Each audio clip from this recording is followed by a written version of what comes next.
retourne chez toi, ô fière armée d'Édouard, et réfléchis avant de revenir au Flower of Scotland. Depuis 11 ans, les rugbymen écossais ont le droit de chanter la ballade patriotique qu'ils ont choisie. Une ballade composée en 1969 par les Corries.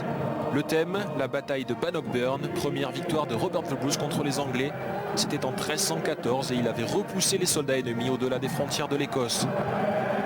La chanson a suivi son cours jusqu'à l'explosion en 1990, quand ses paroles ont retenti dans Murrayfield avant le dernier match du tournoi des 5 Nations contre l'Angleterre.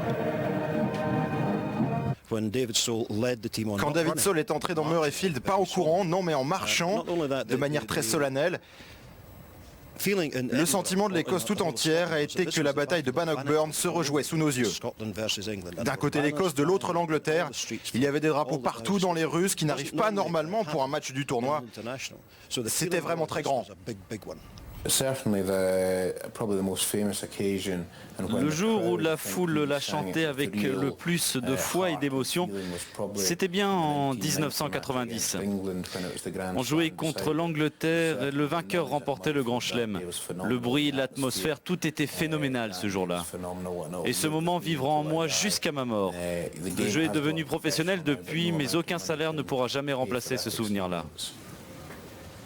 Ce type de souvenir reste le privilège des jeunes générations. Certains parmi les plus grands d'Écosse n'ont jamais connu l'émotion d'un hymne vraiment national. Et pour cause, Andy Irvine par exemple a arrêté sa carrière en 1982.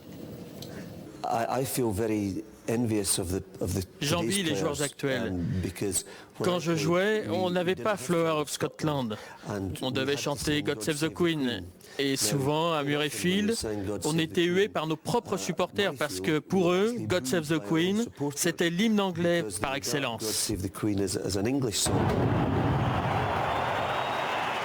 Le contentieux entre l'Écosse et le Royaume est donc encore bien vivant. Les canons ont cessé de tonner depuis bien longtemps, mais la bataille s'est déplacée sur le terrain musical.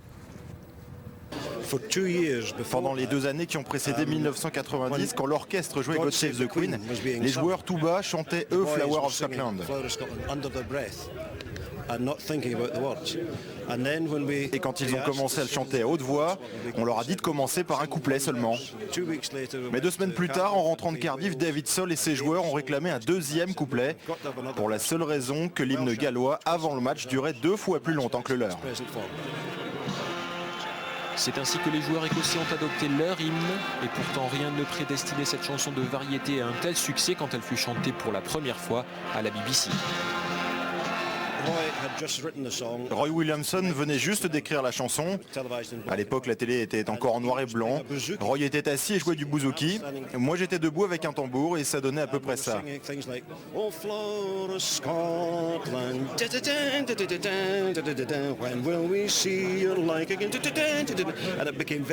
Et en fait, c'était très très long.